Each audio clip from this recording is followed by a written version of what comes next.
Texas Math Mundo audience, are we in store for a treat today? In the house, Mr. Anthony Gillespey, a legendary longtime coach of the Corpus Christi Flower Bluff Junior High Hornet math team. He has a wealth of experience from a legendary program. I really look forward to sharing his perspective on my channel. Let me take a quick moment and ask that if you enjoy this content, that you please hit the subscription button and the notification bell, that you leave a comment below, and that you smash that like button. Mr. Anthony Gillespey, legendary junior high math coach, right ahead. My name is Saul Cantu, and this is Texas Math Mundo.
Is Mr. Anthony Gillespey, and are we in store for a treat?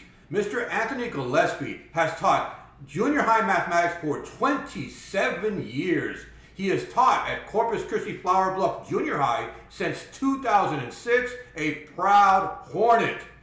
Corpus Christi Junior High, Flower Bluff Junior High School, has been the 5A state champions in junior high TMSCA for the last 37 years in a row. And Mr. Gillespey took over the team in 2012. He has coached 3 top 10 state MathCounts teams, and in the Nueces County chapter champion MathCounts team since the 2012 season, 11 chapter championships of MathCounts. He has written 2 books on number sense and hosts a website, mathninja.org. He does online training for students and coaches that want to improve at TMSCA, UIL, and MathCounts competitions. And he self-describes these competitions as the greatest passions in his life. And he's an active member of the Texas mathematical community. It is my great pleasure to welcome Mr. Anthony Gillespey to my show. Welcome, Mr. Gillespey. Oh, well, thank you for having me. Appreciate it. Great. So, we're going to get deep into all this stuff, but let me just ask you little things about you personally, just to get started. Sure. Where are you from? Born and raised? What's your cultural heritage? I was actually born. I was born in New York City, but I moved to El Paso, Texas, basically as a baby. Grew up there, and then 2006? My wife got pregnant. We didn't see that coming, and she wanted to be close to family, and we moved down here. They stuck me in a portable next door to a gentleman, another math teacher. And he said, "Hey, we're doing a math team here. You want to get involved in that?" And I said, "Yeah, I'm competitive and all that kind of stuff. And I like math." So I got involved in that and then never looked back from that point forward. So, the gentleman at the time didn't tell me that he was the 20-year state champion. He just said he had a math team. So Joe Hay was an interesting guy, very humble, great man. Awesome. I'm sure you'll be saying his name repeatedly throughout this interview. Absolutely. Hey, before we get into the UIL stuff and TMSCA, do you have any hobbies or interests outside of UIL you'd like to share? I'm a very active member. My church is important to me. I'm I think it's why I enjoy math so much. I just like learning about things, so I'll go on some crazy tangents here and there until I feel like I understand something, and then I'll jump to something else. I've got the weirdest hobbies because I'm just constantly, picking up new things, whatever looks fun for a while. So Hey, where did you go to college? Texas, El Paso. Oh, Went there to get a math degree, education math degree. So what's the mascot over there? they're the miners. Miners, all right. Yeah. And how did it that you got into teaching, coaching? I know you came from New York. How did I get into teaching coaching? Yes. Oh, okay. Well, that's an interesting. So I was in college, right? My first semester in college, thinking I was going to be an engineer, right? Was not prepared for college. I was telling my kids, I flunked 7th grade, right? Yeah. A lot of family issues and, Really? just didn't care about school. But, I think God put me there on purpose, because now I'm in junior high and I can relate to those kids probably way, way better than some. But anyways, I was in school for an engineering, because I thought, that's what every high schooler thinks they're going to be an engineer if they're going off to college, right? So I was working at a Grandy's, a fast food joint, and I got fired because apparently you have to show up to work when they tell you to and all this nonsense, right? So I got fired, and I was looking for a job, and my really good friend, she said, hey, she was the director of a daycare. She said, hey, you want to work with our after school program, right? And so I said, well, I need a job, and sure, I did it. And I was like, I love being around kids. This is fun, right? Ended up running the after school program for 2 different daycares while in college, switched my major. All my credits transferred over, right? I've got more science credits than math credits in college because of that. But yeah, I didn't look back after that. Got my first job and came in mid-year at a junior high, tough part of town. Within a couple of years, I was like, I'm in my groove. This is what I need to be doing the rest of my life. I don't even call it work 90% I truly don't even call it work 90% of the time, Start testing days, getting ready for, state assessments, whatever. But most of the time I'm just having fun. I think my kids see that too. We're just cracking up laughing and doing math all day long. So yeah, I was born for that. Someone told me one time, they said, hey, if you could do anything in life, right? Everybody gets that question asked, right? If you could do anything in life, what would it be? And I'm sitting there thinking about it, and I'm like, I'm doing it, right? I truly am doing what I wanted to do in life. I'm just not getting paid enough, obviously, right? So, which is why I started all that side hustles, right? Making the book. I originally wrote those books for my own students, because when I took over for Joe Hay, he had his way of doing things and he was winning with it. And I was like, I'm going to kill myself with teaching the same thing over and over again, right? And so it's like, well, how can I do this smarter, not harder? My kids know this. I'm the laziest person there is. I try to do as absolute good as I can do at something, be the top of whatever I'm doing, but do it as easy as possible, right? So I made those books and I made videos, and I needed a place to put the videos. So I made a website. It was all for my kids at the beginning.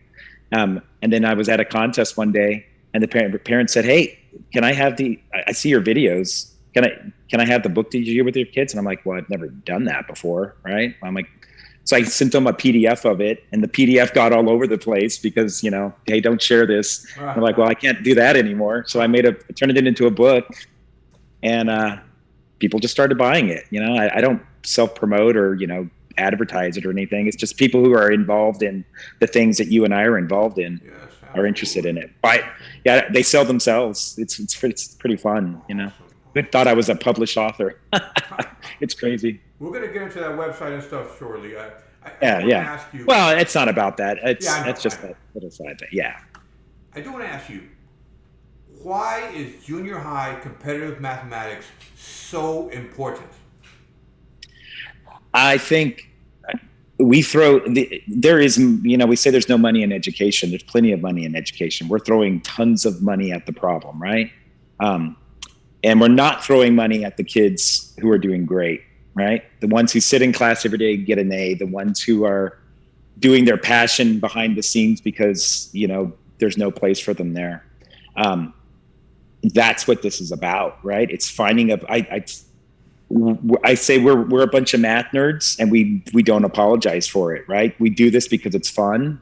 We do this because we enjoy it, and we do this to try to become as good as we can, to find out where our limits are, and keep pushing ourselves way past. Everybody says, I'm working really hard, and I always say you're probably working at about 20%, right?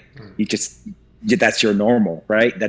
And it's just pushing people to become as great as they can be. I hate seeing kids join my team and knowing so little but being so bright, and you're like, what the heck did we do here? Like, how did this entire system not nurture this kid to become as great as they could be? And they're sitting in first grade, second grade, all the way to fifth or sixth grade, and no one's challenged them. I always tell them they're probably the smartest kid they're probably the smartest person in the room throughout school, including their teacher, but no one wants to do anything. So yeah, that's why I do this. Find those kids who are being marginalized, not purposely, but just because we're throwing money at the other problems, right? So all the resources go to STAR and the accountability the school faces, and who cares about these advanced kids? I've been there. I know. Yeah. Yes. Yeah. Well, the beauty is my school, my district, we're a small district, right? We have one junior high, one high school, one in elementary. It's a small district. They support the heck out of us, right? They finance so much of what we're in Corpus Christi. There's not a big math scene here, right? We travel all over the state all year long. We're traveling, we'll go to probably 15 contests throughout the year all over the state. And our district takes care of us. And that is not the normal, it's an incredible blessing. And I'm always very, very thankful. My district is incredible because from that aspect. So. Oh, that's nice and fortunate that you have those circumstances. But that's why it's important to join your competitive math team, to push you beyond what the traditional curriculum is pushing you. I feel you 100%. Yeah. So I was, you talked about the money issue, thank God, because as a coach myself, fundraising and money is always a headache. What are the greatest challenges that you face as a junior high coach? Yeah. I was talking to my students about this yesterday. We do like the positivity trainings on Fridays, right? And we have to spend some time talking about character issues, right? And how to build character. And the ironic part is I said, I don't like talking about things. I like doing them, right? Like, how do you build character? Well, let's talk about building character. Or here's another idea. Let's actually build character, right? And so for me, the hardest thing is, because the team runs itself. I'm there. I was talking to him about it yesterday. That the value is leadership, right? Teamwork and leadership. And I was talking to my kids about like they're the quintessential teamwork, right? People. I'm there as a facilitator at this point because the way I've set up my team over the years, and I'd like to pat myself on the back and say I did it on purpose. But it kind of just happened dynamically, as most things do in my classroom, I think. And most great teachers, it just kind of, you keep trying things till something works. And then you don't even know why it works half the time, but it works. And you just keep doing it. And 10 years later, you look back and you're like, oh, that's why that worked, right? Like so the team runs itself. And it's making sure I don't get lazy, right? Because my kids are incredible. And it's making sure that I'm pushing myself every day to keep them where they're going. I tell them all the time, I said, if God forbid something happened to me, my expectation was some other person comes in here, takes over the team, and you keep doing what you're doing because that's how I trained you, right? And that's what this tradition is about. And so, keeping I'm still greatly motivated, but I've always been a humongous. It's kind of like one of my pillars of teaching is constantly self-evaluation. Am I doing this the easy way, or am I doing this the best way? And for myself, it's that my team is amazing. When coaches talk to me and they say, "Hey, how do I get this started?" I have a hard time. Because I don't know, right? Because it's just been such a beautiful thing for so long. Kids move into our district constantly just to be part of what we're doing. And so it's making sure that I'm doing my best. The kids are great. You know, here's if you talked about from the student aspect, probably the hardest thing is this art that how do you push someone past where they want to go, right? Without breaking them at the same time. Because if you push a kid too hard, then you have a chance of them thinking, well, I'm not that good. Right. And you're like, no, you are that good. We're trying to take you to this next level. And so it's this give and take, right? How do I motivate you to become as great as you can possibly be, but at the same time, not discourage you because it's so hard, right? Because these kids have been sitting in their classrooms for, 12 years, 10 years, and not very often been challenged, right? Yeah. And they come and they sit down with their peers on the team. These little 7th graders join my team. 6th graders, I start working with some of them in 6th grade and 5th grade. But they sit down and they're surrounded by these incredible kids. And for the first time in their life, they're not the star. Like, oh, I'm not as good as so and so, right? Right now, I have this one boy who's just incredible at number sense, right? You always find a few of them over the years, but incredible. And you say, well, I'm not as good as, this kid. And I go up to him, I'm like, yeah, you're right. You're not as good as so-and-so. He's the state champion, right? Uh-huh. And, you've got 10 kids sitting in your room and they're all in the top 10 in the state of Texas at TMSCA. And you walk into that room as a little 6th grader or a 7th grader. And that's hard, right? You're surrounded by incredible, talented people. And then how do you process that? How do I nurture them? But at the same time, nudge them uncomfortably to become as great as they can possibly be, because, and it's a growing pain for a lot of kids, but it's a beautiful thing to watch because I call them bulletproof. They get through the process, they become bulletproof. Well, I'm not a good test taker. Well, said no one ever on my team, right? Or I don't know how to compete. Well, said no one on the team after 2 years, right? They embrace it. And that's what they learn through the process, but it's not easy sometimes, right? Because you're dealing with new emotions and stuff like that. So there's that's the other aspect of it. It's me staying where I need to be, keeping myself on my A game, and then pushing these kids, but not too hard, but hard, like to this uncomfortable place, but not a broken place. So, and that's hard. Delicate balance. It is Balance to maintain, Wow, yeah. Wow. I was going to ask you, how do you recruit? But have you reached a point of inertia where it's just self-recruiting at this point? Every year, the COVID year, right? I had this group, and we were, TMSCA. You're somewhat familiar with TMSCA, but Fort Settlement and back in the day, First Colony, right? The two big when Jeff Boyd was still with us, right?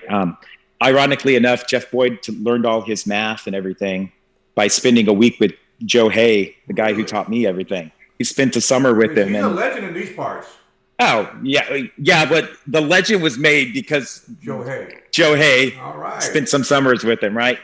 Great guy. So anyways, they were shooting for 6,000 points, right, at TMSCA, right? Yeah. And 6,000 points is a massive barrier, right? It's an incredible barrier.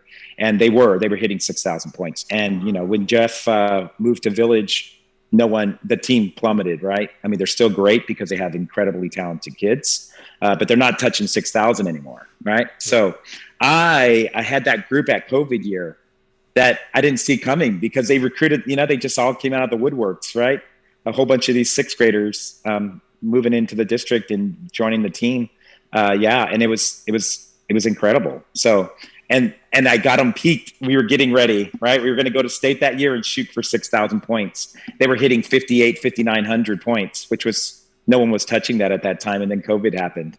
So, but you never know, right? I'll sit there thinking, oh, we're not going to be very as talented as the year before. And then they just, you find new talent and you find this new group of kids who just love it to death. And I stopped predicting how good the team's going to be. I know they're going to be good, but how good? So yeah, maybe in the next year or two, we can, as long as COVID doesn't rear its ugly head or whatever the next one is, shoot for 6,000 again, which is because I live by, I try to challenge myself, right? if you win, like, they've won state, and it's almost like, oh, well, Flower Bliss is going to win state again, right? But what's the challenge there? How do you keep it interesting for yourself? How do you get a group of kids who know they're good and who are pushing themselves to their limit, but how do you keep it interesting for them? Well, let's shoot for new things, right? Let's go for this new level, just to keep challenging ourselves. And that impact goes beyond, but isn't the current high school 5A state champions in Number Sense an incredible team at the high school? Didn't they come from your program? Yeah, they Kyle did. Shue and Kyle Zhu and Samuel and Nathaniel, the one coming up, he's 10th grade now, but they were so close as 9th and 10th graders. I was, I knew the next year, give them one more year of this, they're going to be, popping off, and they did. It was fun to watch. They dominated. Oh yeah, I'm very familiar with the high school level. Yeah. These guys are like, man, and you know what? They're young. They know that nobody. They don't. Yeah, Larry White mentioned that. He said, "Well, I guess we'll be seeing you back." And they're special. But that was the group. Actually, that's the group, right? That's the COVID babies, right? They were. Kyle and Samuel were 8th graders at that time, and we didn't get to go to state that year. And they were going for something pretty amazing. So they're making their impact known in the high school level. Yeah. Well, our next goal is to work on the other events too, and try to make a run at UIL state champion overall. Right. Wow. So I think they want it. It might take another year or so for us to get there, but that's what we're going for. And that's just the fun of it, right? Like, okay, fine. What's the next thing to challenge yourself with? And because I like competition, I love just finding things to be competitive at and pushing yourself to your limits and seeing what's possible. So, you're the target because it's very competitive. There's some teams out there now. There are teams out there, so it's not going to be an easy task to even expand beyond Number Sense. And people are pushing it, trying to target them in Number Sense.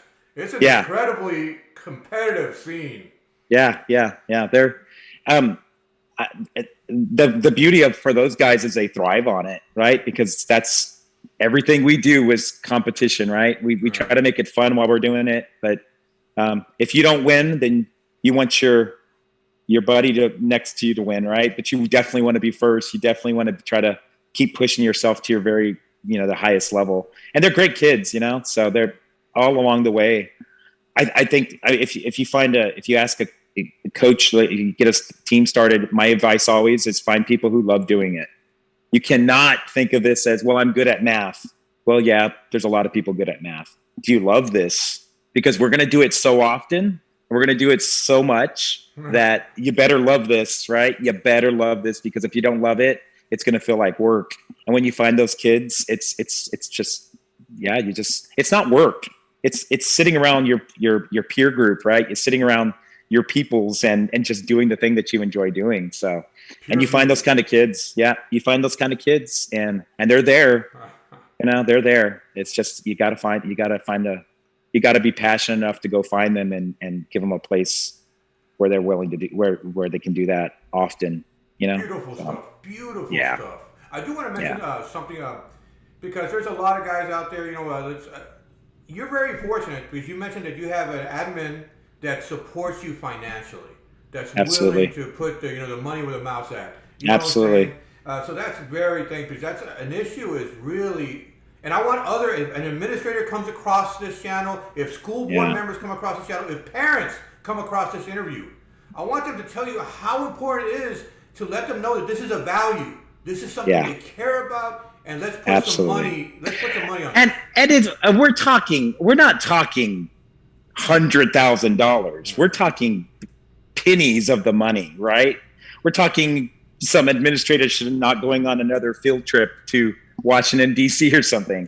$10,000, $15,000 to a team is a drop in the bucket. Come on, people, right? How much are we throwing at everything else? For the good For the good it's doing. Oh, they when the STAR test comes out and my kids are mad that they missed one, right? and that's what we're playing, right? We're not playing STAR test. Who cares? oh, I'm nervous about the test. No one's on the team is nervous about that test.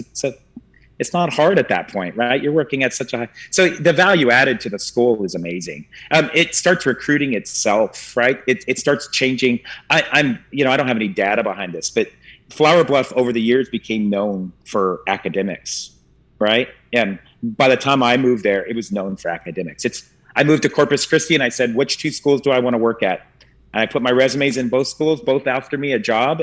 And I picked them because they were known for academics, right? And it's because of what Joe Hay did. He took this team of just kids and took them to their highest potential. And other people saw that and said, wait, I want to be a part of that, right? People start moving into the district. Property values skyrocket because you want to be in a great. It takes time, but come on, $15,000. You can't have a straight face with me saying you can't do that. So think about it. If I'm a parent and I'm moving to the beautiful city of Corpus Christi, I'm going to look at what schools have the great academic programs for my child, and that's exactly it. Yeah. Wow. We're blessed, and I've had a few conversations with superintendents from other school districts and people, administrators from schools saying, come on, you gotta. If you can find it, and I think this is probably true too. I think there's a lot of great people in education who do want to reach those kids, but what the common denominator for all great teams is to have a coach that's passionate, right? You will not find a great team without a passionate coach. So I think once you find passionate people, teachers who are willing to do this, because you're not going to pay me the amount of hours. I'm there every morning at 7 a.m., 5 days a week, and twice a week after school working with my kids because that's what I want to do. But when you find those people, then you throw the money at that, right? You say, this matters. And that's what my district did. And I think I can't, but when you find a coach that is passionate, right? They do this. You cannot look at the money issue of it or anything else because it'll just, make you pretty angry pretty quick. But if you find people who love it, then just support the heck out of it, right? Absolutely. Don't make it an issue financially. Don't tell a coach to go fundraise, right? You're not telling your head football coach to go fundraise. And why are you telling this person to go fundraise? Because So I think they're there, and that's what I try so hard when I find a coach that's passionate, right? A young coach trying to figure it out. I'll jump through fiery hoops for them to help them out. I give them my personal phone number. Call me anytime you have questions. You don't know how to do something, send me a picture. I'll figure it out, or I'll find someone who does know how to do it. So, and that's why I have so much respect for. That's why I have a lot of respect. A couple years back, Mission Junior High, right, in the Valley, right? They were our biggest competition, especially in calculator, right? And we barely beat them at state that year, right? I know they were gunning for us, right? And the next year I wanted to go to the contest. So I went down to the Valley to the contest, and I'm looking at the demographics of what they're dealing with, right? And the amazing program that they've had, and the whole Valley down there, this really robust, energetic thing going on. And you got to respect that when you find people like that, right? And that's what you want. Find those people and just, support the heck out of them. So. Adrian Chapa mentioned your name to me. That's how I knew about the legend. Yeah. Adrian and I become good friends because I love what's going down in places like that, very similar to us. There's nothing. When I first started doing this, I think maybe this is not true anymore, but when I first started doing this, you think that you have Flower Bluff's got all these great kids. That's not true. Look at their scores when they're in 5th and 6th grade back in the day, right? When we were doing this early on. They were just, normal kids. It was look at them in 7th grade and then watch them in 8th grade. Well, how did that happen? Wow, they must have blossomed. No, it's just work. It's just hard work every day of your life and being passionate about it. So I'm so glad you mentioned about having that coach that's passionate because I've seen so many situations where you have a coach that's passionate and all of a sudden they retire or their life circumstances change, they leave. What happens to the school? What happens? 2 years, the team is gone. That was my epiphany because we used to go to the TMSCA qualifiers. We'd go to Houston, right? Yeah. We'd always go there once a year because we were the 5A champions, and we'd go up against the top 8 6A teams. We're all there that day, and the number 2 5A team. So we called that. People weren't, oh, hey, we went to Houston and won, and they're like, oh, that's nice. No. It's like the football team going to the 6A playoffs and beating every team that day, right? Like, so when you go to a place like that and you're going up against them, it's special. No one gets how hard that really is. But you go up there and you couldn't beat them because they were just as talented as you, and they were working just as hard as you. And that's when apples are apples, right? You're comparing apples to apples, right? And my epiphany was, I'm going up there for 12 years, and I'm slowly climbing the ranks. And I'm like, why am I climbing the ranks? Coaches are retiring, right? Jeff Boyd retires, and he moves to Village School. And within 2 years, the teams, I think some of them are starting to come back up again. But and I've seen that with a lot of other schools. I don't want to get in trouble mentioning names, but I've seen some huge teams. Some teams. I was talking to a kid the other day about a team in Dallas. Great program, right? And the coaches lost their passion, or the coaches retire, and then the team is not even doing TMSCA anymore. And you're one of the top 4 teams in the state, and you're not doing TMSCA anymore. Like, I don't get it. I don't want to drop a name. I wonder, like, for example, you don't just simply replace a Josie Mallory at Klein High School. At Klein, she was great and magnificent. She leaves, and then look what happens. I mean, I'm sure there's great people there, and I'm sure there's all this stuff. But it's not. You got to appreciate the people that make it happen. It's just which is why. Replacing Yeah. Well, that's what Joe Hay, the guy that I took over for, he worked for. I think it was. Don't quote me. Maybe he'll tell me someday. But it was over 50 years he taught, right? Yeah.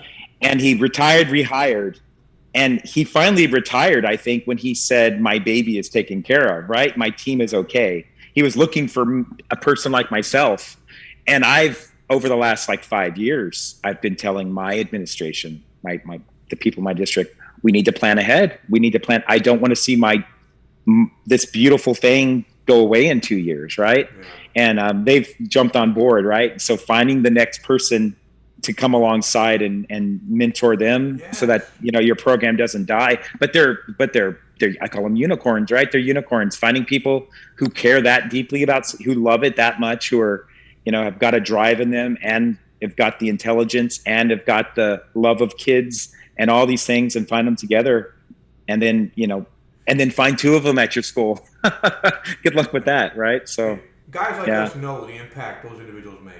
Guys absolutely. Like us know. You know what I'm saying? And that's why I try so hard to support them, to help out young coaches that are doing this. So what's the problem in Region 3? I'll tell you that much. We're having so many people retire, but the ranks are not being replenished. The ranks are not being replenished, and I'm seeing in Region 3 in high school level anyways. It's not as strong as it was in its heyday, so. Yeah. Well, COVID hurt too, right? Yeah. Those COVID years really decimated a lot of teams. Yes. The Valley teams really got decimated during that time. They had a hard time with it, and they're trying to get themselves back up, but yeah, it's why we need to respect those teachers. It's why we need to, and I do feel respected. I'm not saying I feel disrespected at my district, but we need to respect the heck out of those people. And when we find them, we need to just throw the world at them. Throw whatever they say they need. You throw it at people that you can, because you're not gonna get more value added in your school district than the $15,000 or the $20,000 that you spent on that group of 30, 40 kids, so. To create a culture that you create, to create that culture of math appreciation, academic excellence, and all that stuff. Mm-hmm. Yeah, I have a question. Is it all outside of school hours, or do y'all have a class? I have a class, yeah. I have a class. We call it Academy, right? So it's funny. I'm their math teacher, so I teach them their algebra class or their geometry class. I have them for Academy, which is an elective, right? I also have them for their advisory every day, and we just keep working throughout advisory. And then I practice 5 days before school and 2 days after school every week. So they're with me. I call them my children. I mean, when I say goodbye to them, a lot of the time I'm tearing when they're graduating, going off to 9th grade. It's like saying goodbye to family, because I've been with them so much, like 5 hours a day. Who else are you with 5 hours a day? 183 days times 3-4 years for some of them. Yeah, they're your kids, and you trust them. I was talking to my kids today. You spend that much time with a group of kids, you're going to intrinsically trust them, right? You're going to know them as well as anybody else knows them, and still keep a teacher-student relationship, but at the same time know them deeply, right? My wife and I were in Cabo this summer on a cruise, and we were talking to this retired teacher, and he said, I finally got out of this profession because they said you need to build relationships with your kids. And I said, what am I building relationships with my kids for? They're kids and I'm an adult. And I'm like, you're a moron, right? How do you not build relationships with people that you're with that many hours a day? Why would you not want to build relationships with people that you're with? And yeah, so I'm blessed. I get to spend a ton of time. I don't require my kids to go to 7 practices a week after school. They have to come to 2, but I make myself available every morning and then twice a week after school, because if they want to play a sport, I don't want them not practicing. So I'll come after school so they can go to practice before school. So that's what I've done since I started taking over the team, is making sure I didn't want them to have to pick one or the other, so Correct. let them be an athlete or whatever else. Yeah. That's a place that values that and is actually devoting resources to that. That's awesome. Absolutely. I do want to ask, a guy who's been heavily in the game at the top levels, what is the junior high competitive math scene like locally in the state? Drop some top program names, drop some top coaches' names. Tell me what the scene's like. I think locally, I don't think there's much going on here. There was a really good team here. The Valley, like I said, down in Laredo, Mission, Texas, McAllen, that whole area is very vibrant, right? Doing great. There's good contests. There's good teams everywhere. It's why we travel so much, right? There's teams doing great things. Like there's we constantly get teams coming after us, right? Showing up. There was a couple of years ago, there was a team that we had a great day and they almost beat us. I was like, that was the year we probably were going to end the streak if it was going to happen there. But yeah, the Dallas area has some great things going on. And of course, the Houston area has great things going on. But yeah, I get worried, and I think I have my pulse on what's going on in competitive math in this state. I get worried. I think COVID really hurt a lot of things, and that's why I tried so hard during COVID that we just kept practicing. We kept acting like it was going to happen, right? I had virtual practices with them every day. I kept it going because I didn't want to see it die. And I think that's what happened. You got to keep it going, right? You can't, the second you end it, it's going to be so much harder to get it. I always tell this to coaches, if you're listening to this, start your practices the first week of school. Find your team and start the first week of school, the worst case scenario, second week, because those kids are going to find something to do with their free time. And he who comes first gets their free time first. So if you're trying to make a team early on, then start practices the second week of school. You do that, they'll gravitate towards that because they're trying to find things they want to do. But you come in 6 weeks in and they're already doing choir, doing band, doing this, doing that.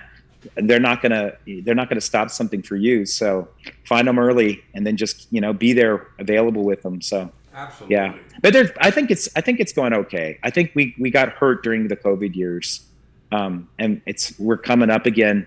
But I don't think we've recovered from that. I've seen a lot of programs really they're not healthy right now. So because of that. I love what you're saying about your area, your school, all this stuff. This is your opportunity to make some shout outs. Do some shout outs to any people you already Joe Hay.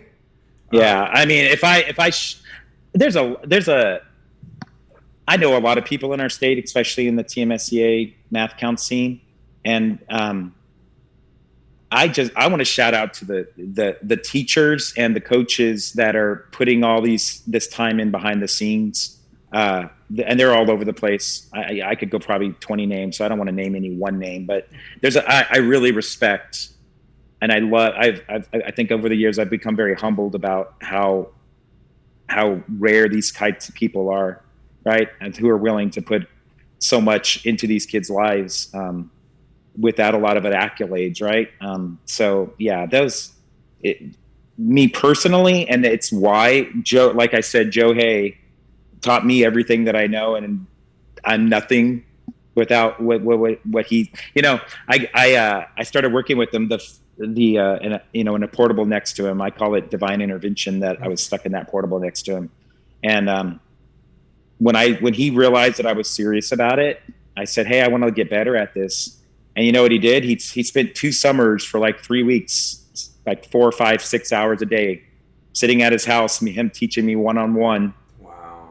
The other day I was stumbling across the notes that I was taking and how little I knew then, and how patient he was with me learning, right? Because it's a long process. These young coaches, they'll start off and they're like, I don't know any of this, and I'm like, yeah, none of us do, right? That's why Joe is there for me, and I'm there for them, and whoever else is there for them. It's this community of trying to, and then if you're passionate about it, you can get good at it. You just gotta keep pushing yourself and keep learning all the time, So, yeah. Awesome. Yeah. Awesome. Hey, I'm going to ask you a tough question. All right. What is your favorite memory of all these years of coaching? Can I give you 2? Yes. All right, I'll give you 2. For those of you who know, MathCounts in Texas is incredible, right? It's the hardest state in the country to win, right? I think the top 10 teams in Texas could probably win 40 other states, right? That's how competitive it is in Texas. During the 80s and the early 90s, Joe Hay had a MathCounts team, and he took them to state championships, right? And the state championship team becomes the national coach, right? That's how that plays out. And so he won a couple, which is incredible, right? And then Texas got serious about, like, insanely serious about MathCounts, and he spent a lot of years after that trying to get back in the top 10, right? And it's just hard. It's just really hard. So he retired. I took over the team, and I started pushing myself to try to do that again, because I knew that's a true goal, right? And my 3rd year, I had the 10th place team, right? And you're like, oh, 10th place. Yeah, well, you don't know what you're talking about, because 10th place in Texas and MathCounts, it's a bigger accolade than winning TMSCA state. It's every kid in Texas who is great at math is taking that thing seriously. You're going up against some, incredible teams and incredible kids. Yeah, and we got up there, and they got 10th place, right? And you're like, oh, 10th place, whatever. That plaque is still sitting in my room today. And you're like, what does 10th place matter? That was blood, sweat, and tears. I started working with those kids when they were 6th graders to get them ready when they were 8th graders. I had, I had the only, and I looked around the room. I had 2 boys and 2 girls in that team, right? And they were strong. Every one of them was strong. And standing up there at 10th place and knowing the insane amount of hours that we worked, we sat down and thought about it. It was like over 1,000 hours we practiced to get ready for that contest. You're like, wow, why would you do that for what's worth 1,000 hours of your life, right? Well, that was right. So that's probably that first time that happens. Awesome.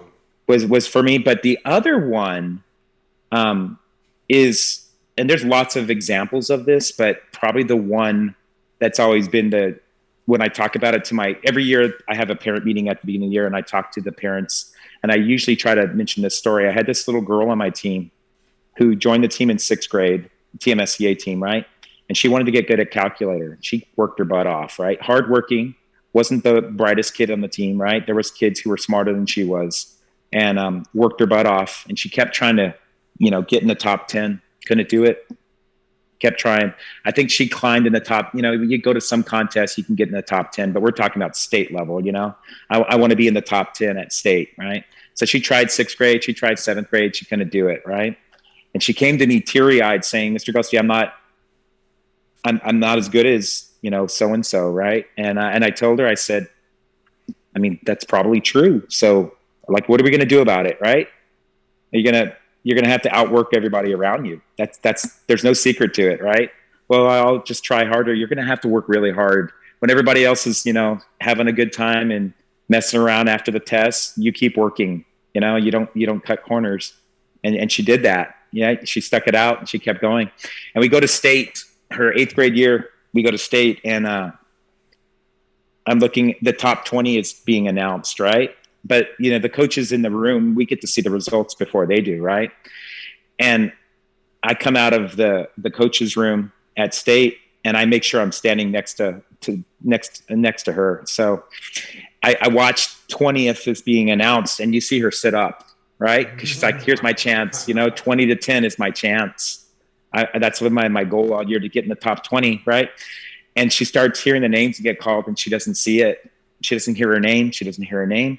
And you just see her deflate, right? And I'm standing behind her and I'm tearing up, right? Because I know what she just did, right? And we go all the way down. She's not in the top, 20 to 10. She's like number 3 in the state. Wow. Her 8th grade year, she makes the team score, which with my team, they're so good. We're pulling. I'll tell you, the 2 years before that, we had a kid, a 7th grader, who pulled a 382 in calculator at the state championship. And everybody was mad at him. He was state champion, and everybody was mad because the other 3 boys had 400s in 8th grade, right? So my little 7th grader got a 382, which was the state champion, and everybody's like giving him, crap about it because he kept the perfect score from happening. But that's how good they are. They're incredible at calculator. But she made the team score. Wow. She made our team score. I think she was number 2 on the team on that team score. And when you see things like that happen, right? When you get to experience that, I tell this to my kids all the time. We don't manufacture that, right? Like, you don't tell me a happy story and you kind of elaborate on it and can maybe make some stuff out. You make some stuff up to make it sound better. But we don't do that. I tell them the first day of school, we're going for a state championship, and that's not hype. That's not exaggeration. Anything less than a state championship, we're going to kick ourselves for, and we're pushing ourselves towards that level. Of pushing ourselves to the absolute limit. And watching a kid like that, and I've seen a bunch of other ones like that over the years. Watching things like that happen, hard work paying off, even though you weren't the the star, right? But you outworked everybody around you. What a beautiful life lesson. What an absolute beautiful life lesson to get to see that happen. Here. I appreciate what you're saying. Hey, I do want to say, if you're lucky, you get to stand on stage and all that stuff. But I was going to say, what's worth spending 1,000 hours on? I'll tell you, the beautiful mathematics you get exposed to, the problem-solving skills that you develop. Yeah. That's priceless. Yeah. So, yeah. Awesome. Yeah. There's a reason that the professional engineers across the country sponsor MathCounts and those kind of programs, because they become problem solvers, high-level problem solvers. Absolutely. And you can't teach that to somebody. It's an intrinsic ability that's learned over many, many, many, many years, So, yeah. Hey, I'd like you to give some people some advice for me. Okay. All right. First, any young student that may come across this interview, what do you have for them? I would say you got to find yourself a team, right?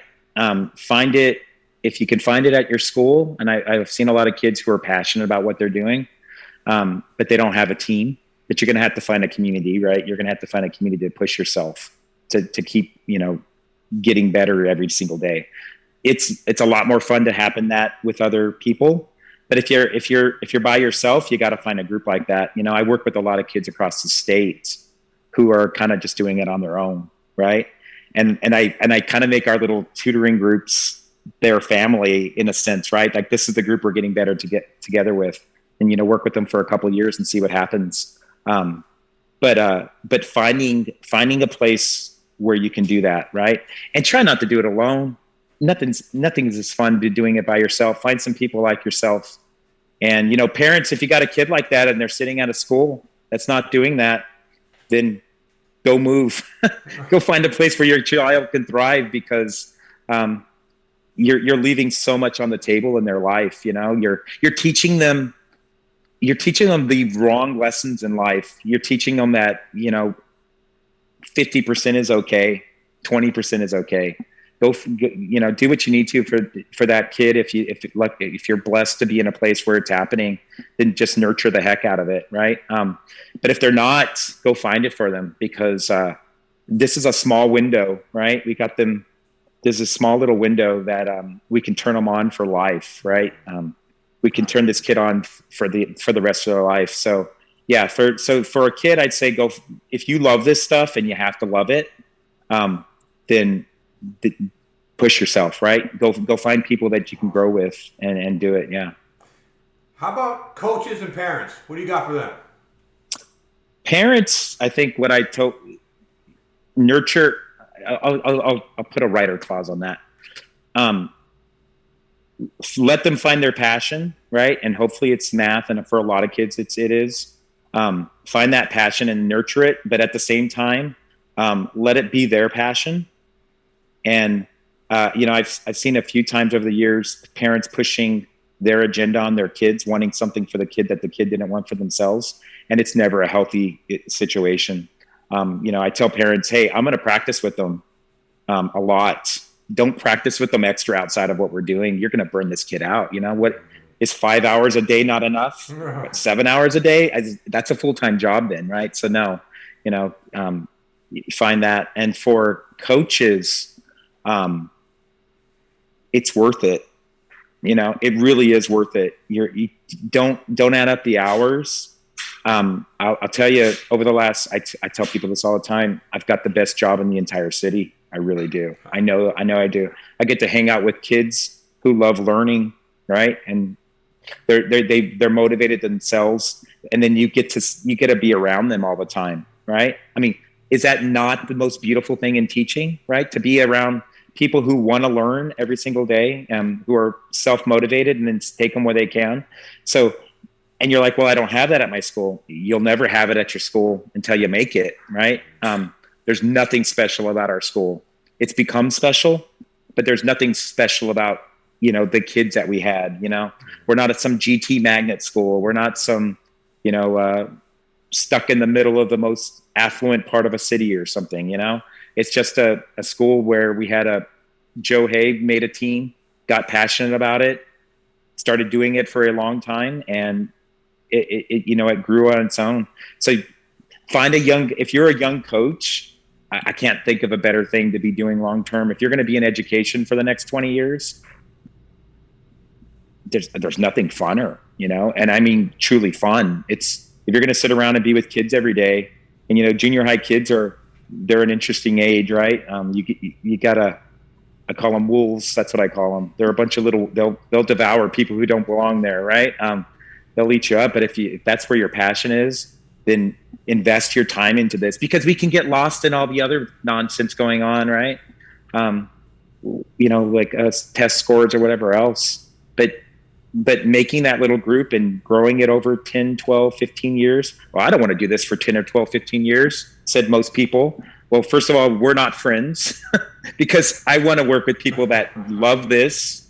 This is not a job, right? Well, I don't want to spend all that extra time. Well, okay, that you do you, but that's not the people I'm talking to. It's these coaches that are passionate about it. And I've got one sitting on my own team right now. We hired her because I saw how passionate she was. And I'm here, and there's other coaches like me. You want to get good at this stuff. You want to learn this stuff because it's intimidating at the beginning. I remember I sat in MathCounts. At MathCounts State, we used to sit in the coach's room doing the problems that the kids were doing. And for many, many, many years, I sat there feeling like I was the stupidest person in the room, like I didn't belong here. And I remember one year I was sitting there, and I was like, wait, am I the only one who understands this problem in the room? Right? And I was like, I think I am. I'm the only one who sees it this way. And I'm like, I think I've graduated, right? I'm in my peer group now. And that only happened because I didn't give up on it, right? That I kept pushing myself to, baby step, 1,000 baby steps is a giant step. So, yeah. So. Hey, what does the team look like this upcoming year? Y'all going to be good again? Yeah, they're going to be really good. Really? Yeah, really, really good. Yeah. I think by the time, I think by about this, maybe about December, January, I think they're going to be popping off around 5,600 points in TMSCA, which is a really high number. And yeah, it's about as strong as it's ever been. I've got 18 or 20, 22, 18 or 22, somewhere in that range on my 7th, 8th grade team. But the 5th grade, 6th grade team right now has about, I think she said there's like 24 coming to her practice, and they're all incredible kids. Yeah, we're gonna be good. I'm excited. It's gonna be fun to watch. How about those high school kids, man? They're gonna be dominant again this year. There's a lot of people gunning for them. They're okay. I'm kind of. I don't think they're beatable. I'll throw that out there in number sense. Let me tell you. Yeah, something. you're not gonna beat them in number sense. You're not. Sharon High School. These guys beg to differ. Well, they could. I know how hard they work, and I know how they're only going to get better, right? Those guys are going for 350s across the board. So when you got 3 of them or 4 of them that can do 350s across the board, then I don't think I would be really surprised. You heard it here. Unstoppable. Yeah, I don't know. Those guys out there. Some people don't like that kind of talk, but I've always tried to put a chip on my kids' shoulders of saying, "You're good. You're going to have to work for it every day, but you're good, and I believe in you." And I think there's something good that comes in walking in a room thinking, "I can do this." Right? I put the blood, sweat, and tears into this, and I can do this. So, yeah, we were excited. That's why it was so cool that they did it this year. We hadn't won TMSCA, we hadn't won UIL State in at least 20 years, maybe. I don't know the exact number, but I knew they could do it. They were a special group of kids. Yeah. Look good, man. And there's other ones coming in the ranks, in the next couple of years. There's a couple more coming up that are going to give those guys a run for their money. And that's a good program, right? When you're scared, when you're one of the top 5 in the state and someone else can knock you off your spot. I like that. Right? That's a really good team. So That's incredible. Yeah. Hey, tell me, what are the name of your Number Sense books? Where can the parent get them? If you go to my website, mathninja.org. Okay, mathninja.org. There's a lot of free videos there. Okay. You and I were talking about this one day, right? If you're a young coach wanting to get good at Number Sense, there's about 60 videos of teaching you the basics of Number Sense tricks. That's why the book sells, because the book is the videos. It's the lessons that go with the videos. So people always want to buy the book afterwards. And then there's a second book. It's all about Number Sense, right? Mental math kind of stuff. So there's a second book for people who are getting better at it, right? And you want to kind of push yourself to the next level. So yeah, it's all there. There's a ton of free stuff. If you're a young teacher and you want to get good at TMSCA, or if you want to start learning how to teach algebra, all my videos for teaching algebra are on there. I've been teaching algebra for 15, 16 years now. So it's all there. There's some free stuff. Mathninja.org. Mathninja.org. Yeah. .org. Great. Not .com. Yeah. Yeah. So, Anthony Gillespey, legendary coach, legendary. I don't know about that, but okay. Legendary program. Corpus Christi, Flower Bluff Junior High. Any final words or parting thoughts as we conclude this interview? Yeah, I think for coaches out there, if you're a coach and you're wanting to get good at this, get in touch with me. It's never a bother on my part. People did it for me, right? There was people who came along my side and found that I was passionate about it and just supported me. And now I do the same thing for everybody else that I meet along the way. Just if you're willing, if you want to, how do I do this? Reach out to me. I love talking. I've never been lacking for words about, education and math and teaching, especially. Yeah, just reach out to me. I'm happy to help in any way I can, because ultimately it's about these kids. It's not about my program or whatever else. It's really about these kids and, teaching them life skills that very rare. It's why we play sports. We play sports because you learn endurance and you learn how to persevere. And that's exactly what this does, right? The truest thing these kids get out of it is is those kind of things. It's the character building that comes out of it. Yeah, they're great at math at the end of the day, and yeah, they're going to have perfect scores in the SATs someday, but it's really the life skills. How did I, becoming part of a group and persevering and struggling and crying and dealing with the emotions of not being as good as you want to be and all that kind of stuff. It pays off later on. And when I hear about my kids 10 years later and I hear what they're doing, and what was the hardest years of your life, and they say junior high, you pat yourself on the back, right? Because you built character into them during that time, and math along the way. So yeah. So if you need help, if you want to get better at this stuff, if you're enjoying this kind of thing, just reach out to me. Easiest way is Math Ninja Videos at Gmail. That's probably the easiest way.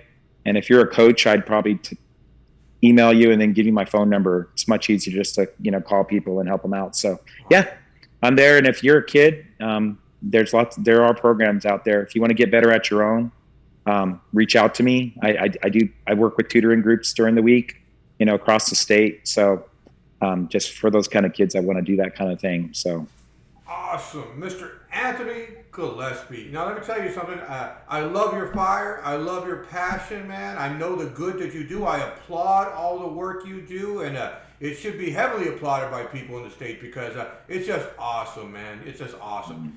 Hey, I'm in the Houston area. You know what I'm saying? If you're ever around, man, I know some good taquerias. I know some good places to go eat. I grew up in El Paso, remember? So hey, you know some good taquerias. Yes. Hey, so definitely, man, hit me up, man. Sometimes I go to the Valley. I'm thinking about calling up Adrian Chapa and those guys. Maybe going having some food. I know Corpus Christi is a way away, like 3 hours away or something. But definitely, man, if we're ever in the same parts at the same time, I would consider it a great pleasure, man, to share a meal. Absolutely, with you. Yeah. Well, thank you for what you're doing. It's neat to see somebody who's trying to actively keep this engaged and keep people interested in giving people information. I know that takes a lot of your own time to do something like that, so I really appreciate it. Thanks for your kind words. Thank you. Right. Yeah. Mr. Gillespey, I appreciate it. I'm going to keep an eye on your team this year, see how y'all are doing. I'll be following you all, and I just want to say thank you very much. All right, and farewell, buddy. Farewell. Yeah, you're welcome. Okay, bye. Take care. Wow, what a spectacular treat. Mr. Anthony Gillespey, legendary coach of the Corpus Christi Flower Bluff Junior High math team. What fire, what passion, and it was my pleasure to share that with my audience. Thank you very much, Mr. Gillespey. I appreciate that fire and passion. Let me take a quick moment and ask that if you enjoy this content, that you please hit the subscription button and the notification bell, that you leave a comment below, and that you smash that like button. I have plenty of wonderful, beautiful things in store for this channel. Let's help spread this beauty and joy. Thank you very much. My name is Saul Cantu, and this is Texas Math Mundo. Farewell.